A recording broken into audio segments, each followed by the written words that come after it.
America pimps out black men and then calls them ungrateful when they have their hands out like the Gross sisters demanding payments. Calling Jimmy John's got them shooters on deliver. Welcome to the control room, where we are taking our news feeds back by cutting through the noise and putting truth back in our timelines. Let's take control. Okay, y'all, so today we are getting into some more lyrical math. If you are new to our lyrical math sessions, this is where we turn verses into equations and find revelations within the bars. This is the place where we break down your favorite lyrics by decoding the metaphors, meter, and meaning until it all adds up to the truth hidden behind the music. So the song of today is For Free by Kendrick Lamar. It's actually an interlude, but it's good, and we're getting into it today. For Free is one of the most misunderstood moments on Kendrick Lamar's album To Pimp a Butterfly. On the surface, it sounds like a funny jazz skit where Kendrick Lamar is yelling at a woman about how his dick ain't free. But if you really look into the lyrics, the meter, the visuals, the rhymes, and the way it fits into the full album's narrative, you'll see that it's actually a jazz poem that exposes America's exploitation of Black bodies and Black art. So let's dive in. Okay, because this is on a Kendrick Lamar album, we have to zoom out a little bit because we need context. Kendrick Lamar does not just place random tracks on an album. His albums don't play like playlists. They are full narratives. Every song is a puzzle piece in a bigger story. So before we dissect the jazz cadence, the rhyme webs, and the meaning of "This dick ain't free," let's talk about where this song lives on To Pimp a Butterfly. So this album opens up with a YN Kendrick, a younger Kendrick. If you don't know, To Pimp a Butterfly is the album where the infamous poem addressed to Tupac carries us through the album. And that poem starts with, "I remember you was conflicted." Well, that is where we find Kendrick at the start of this album, in a space of confliction. The opening tracks question what he'll do with his wealth once he gets it. Is he going to use it for good, or will he fall into the same traps that have been set for so many Black artists before him? And the start of that is song 1, Wesley's Theory. Now, I could do a whole other lyrical math session on that song alone because it's packed with meaning, but just to give an overview, it kind of provides a setup for the remainder of the album. And Kendrick uses explicit language and metaphors to convey the ideas in this song and the ideas in the song of the hour, For Free. So in this song, we get his lust for success. He says things like, "When I get signed, homie, I'ma act a fool. And at first I did love you, but now I just wanna late nights thinking of you until I got my..." So he is fantasizing about what he will do with his money once he makes it, like so many young people do when they are on the verge of a come up. And he is also expressing how he began this music thing with a real love for the art form until he got his, or made it big time. Then he got a little caught up in the money-making aspect of success. So it transitioned from a love to a lust. In this song, characters like the man show up. The man is introduced through lines like, "We should have never gave, we should never gave, and where's money, go back home. Money, go back home." That's the man regretting Black wealth. We also get Uncle Sam, who is present throughout the album. And Uncle Sam, of course, represents America itself. Uncle Sam is encouraging Kendrick to spend recklessly so that he can trap him into debt and eventually tax him into oblivion. That's what's going on in that first song. And Kendrick realizes that he is being pimped by the system. And this is how we get to For Free, which is track 2. For Free is produced by Terrace Martin, who is a musical genius, and it is a frantic bebop jazz piece instead of a typical rap beat. It starts with a woman berating Kendrick. On the surface, she sounds like a gold digger, complaining about weave and luxury. But when you place it within the album's narrative, this woman is America. She is the system demanding more from Kendrick. She's demanding endless labor, art, and body from Kendrick or from Black men. And Kendrick's reply to this is, "This dick ain't free." So let's talk about the double meaning of so on the surface, it's sexual, but when you get deeper, this phrase is referring to Kendrick's entire being, his art, labor, talent, and time. It is the black male body as a commodity, which has historically been exploited through slavery, sports, entertainment, through sex. So when he says this ain't free, it's really my sexuality is not free, my art is not free, my labor is not free, and even the free could be viewed as a double entendre because it's not free as in you're gonna pay me for my output, but it could also be viewed as black men, black people in general have historically been shackled by the parameters that the man has set up for us. We are only able to make it within the guidelines that they set. But that's essentially what I get from the phrase, this ain't free. You're gonna pay me for what I have to offer, but also, have we ever really been free? Even the freest of our people, it seems like our freedom only goes so far. You know what I'm saying? If you get it, you get it. I'm gonna leave that there. That's the double meaning of that phrase. And at the end of the song, the woman, America, threatens to call her Uncle Sam, which completes the metaphor. Now that we understand that, let's talk about how this song is built, because the jazz meter is chaotic genius. So For Free is a spoken word jazz piece, and the meter is intentionally erratic and syncopated, but there is a pattern, and that pattern is common time. So the band underneath, which was produced by Terrace Martin, is locked into the 4/4 musical meter. To understand what that is, imagine music like a clock. Common time is one of the most popular clocks in music, especially in hip hop, pop, rock, and jazz. And here's how it works in simple terms. The top 4 means there are 4 beats in each measure, and a measure is like a small box of music. The bottom 4 means each beat is worth a quarter note, which is a basic note in music. So every measure has 4 steady beats, and you can count them 1, 2, 3, 4. 1, 2, 3, 4. Think about how you naturally clap along to a song. Usually you are clapping on those 4 beats. If you've ever tapped your foot to a song, you're probably keeping the rhythm as you do that. The 1 is the strongest beat, like a big stomp. The 2 and the 4 are usually the snaps or the claps in a lot of music, and the 3 is also strong but not as big as the 1. So I feel like a good example of it is the grinding beat by Clips.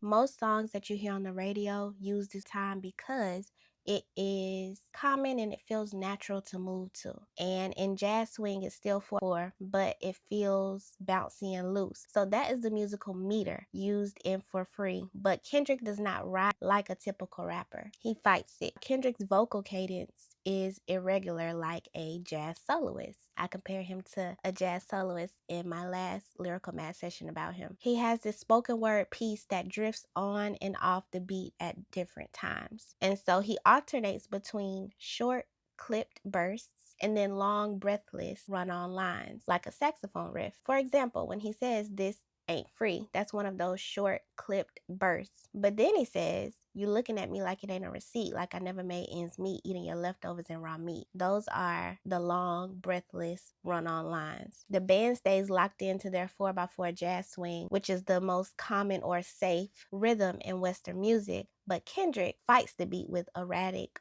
free-form spoken word. Now, why does that matter? It matters because sonically, this mirrors the tension between structure, or America, and freedom, or Black expression. Jazz is the Black innovation within a white imposed structure. So it's a form that was born from African American resistance. Jazz took European harmonic systems and bent them into something freer, something better. And Kendrick's syncopated, unpredictable cadence represents how Black artists and Black people in general move within America's rigid systems, never fully in sync, always finding pockets of freedom. So the metric tension sounds like exploitation. There's a beat or the system, and then he's forced to dance around it. Wow. Resisting it. This improvisation, this jazz improvisation that Kendrick employs in this song becomes protest. The long, breathless runs mimic bebop jazz solos. They are chaotic, they are dense, they are full of improvisation.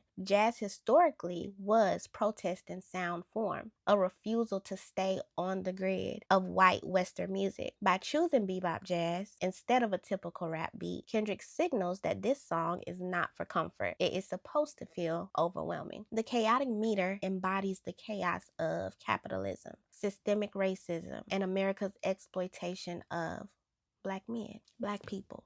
So I'm talking about the erratic, unpredictable syncopation in his vocal cadence. So let's talk about what syncopation is. In music, syncopation is when you put emphasis on beats or parts of beats that are not usually stressed. The normal accent beats are beat 1 and beat 3. Beats 2 and 4 are lighter, but syncopation flips this, accenting the weak beats, off beats, or slipping between beats. In jazz, this creates that bouncy and unpredictable feel. So how does that syncopation work in for free? As the band is staying locked into that rhythm, Kendrick's voice ignores the expected placement of the rhythm. Sometimes he lands on the beat, like the phrase "this ain't free" almost always hits on beat 1, but most of the time he races ahead of the beat or he lags slightly behind it. He crams extra syllables mid-bar, spilling over into the next measure at times. And this weaving in and out of the grid is what we call syncopation. And that syncopation is layered with internal meter. So he stacks internal rhymes and enjambment, making the rhythm jagged like jazz improv. An example is the verse that starts with "Pity the fool that made the pretty and you prosper." With this verse, the first 2 lines are even, almost iambic. Pity the fool that made the pretty and you prosper. Titty juice and pussy lips kept me obnoxious. While the third line explodes into fast triplets that he kind of says in one breath. Kept me up watching pornos and poverty apology. No, watch you politic with people less fortunate like myself. And then the fourth slows down like a reset. Now doggy style shall help. So he bends the meter throughout the song in this way. Okay, so let's get into the refrain, which is the phrase, "This dick ain't free." Every "this ain't free" is like a reset button. It is a hard stop that resets the groove before another wild burst. Musically, it anchors the chaos back to the beat, and lyrically, it is a repeated assertion of his worth. Think of it like a mantra. Amid all the confusion, the poverty, the exploitation, the business deals, he keeps coming back to the same truth, that this is not free. I'm not free. The refrain reinforces the central argument of the song, that Black labor, Black art, and bodies are not free, even though America treats them as such. And that tension is the art. Now, let's talk rhymes. Because even the rhyme patterns in For Free are jazz-like. Instead of a simple AABB scheme, Kendrick moves through rhyme families that drift and resolve like chord changes. Here are some rhyme schemes in the song that are grouped by sound. So the anchor family, the hard E, it is the main refrain in the song, and the near and slant rhymes surround the word free. You looking at me like it ain't a receipt, like I never made ends meet, eating your leftovers and raw meat. Then you have the internal business chain, which is that fast business cluster in the middle section of the song. The facts of your friendship based on business, pinching more pinching, your pinching, my consensus been relentless. Fuck forgiveness, fuck your feelings. We had the heavy slant chain, which was a long run of OR or ENT sounds like fuck your sources, all distortion. If we fuck, there's more abortion, more divorce, course and portion. My check with less endorsement. And then there was the playful wordplay slant rhyme in the matador and hadador part of the song. So Kendrick cycles through sound families like jazz chords. It's not random. Okay, now we're getting into the semantics of the thing, which is the layers of meaning. The semantic layers in the lyrics mirror the metric and the rhyme chaos. Remember, semantics are the part of linguistics that study meaning, and linguistics are the whole study of language. So this song is semantically layered, and several themes are present through those layers. We start out with the intro by Darlene Tibbs. She says things in the intro like, "You ain't even buy me no outfit for the 4th. I need that Brazilian wavy 28-inch. You playing. I shouldn't be messing with you anyway.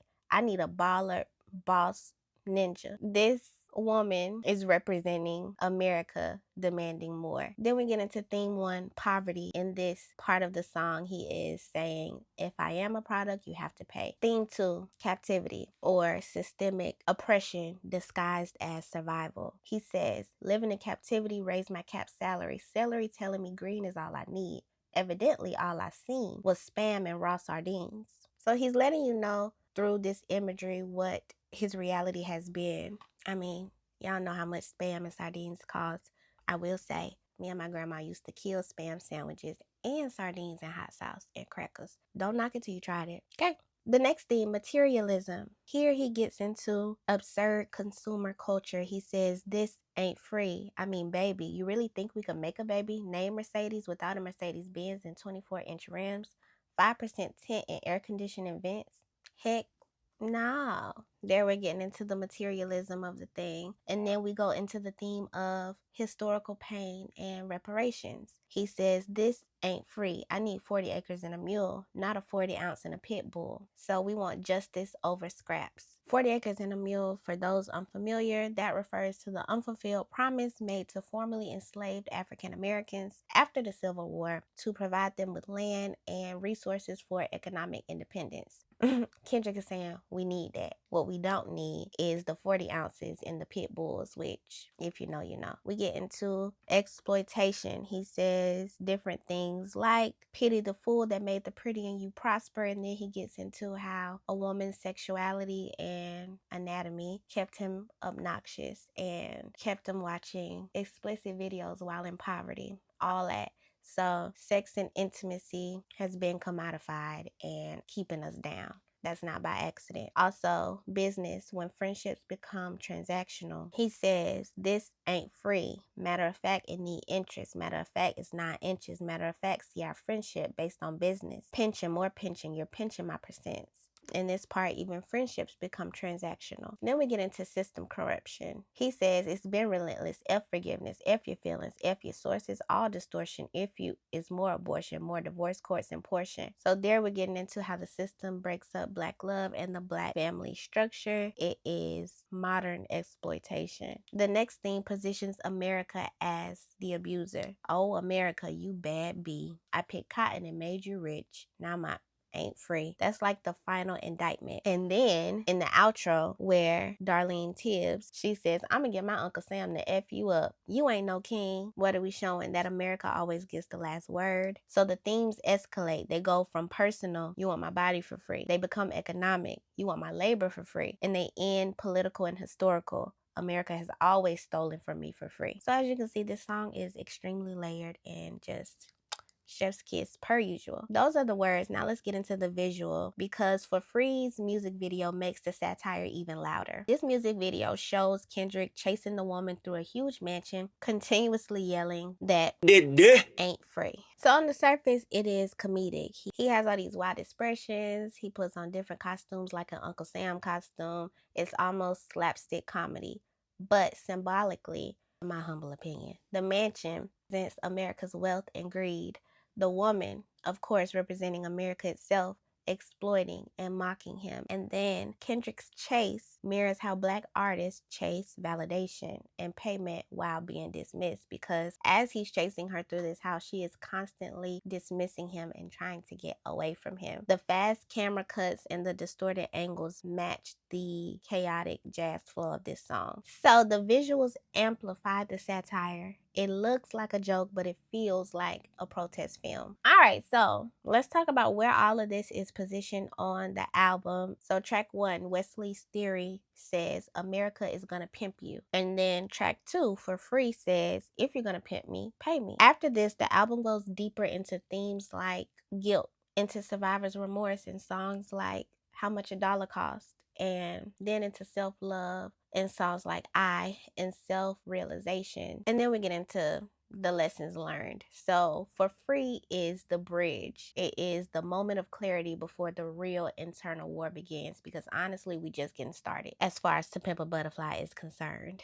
The album is titled To Pimp a Butterfly, and we are still at the caterpillar stage. And the whole thing is definitely worth a whole bunch of listens. So if you haven't already, get into that. Okay, so yeah, although it may sound like it to the untrained ear or to someone who has not listened to this album in full, For Free is not just a joke. It is a jazz protest piece about how America pimps out black men and then calls them ungrateful when they have their hands out like the Gross Sisters demanding payments. And that's what I got, y'all. So if this episode made you see For Free in a whole new way, or if we've been here with it and you just picking up what I'm putting down because you already knew all of this, hit the like button, hit the subscribe button, share this video with someone who you think would appreciate it, and drop a comment about your favorite hidden moment in To Pimp a Butterfly. As always, I would love to hear the things that you caught in this song, because I love intellectual discourse about music. Always remember to take control of your timeline. Do not let the algorithm think for you. I have been your host, Jaimsss, and I will see you next time inside the control room. Calling Jimmy John's got them shooters on deliver.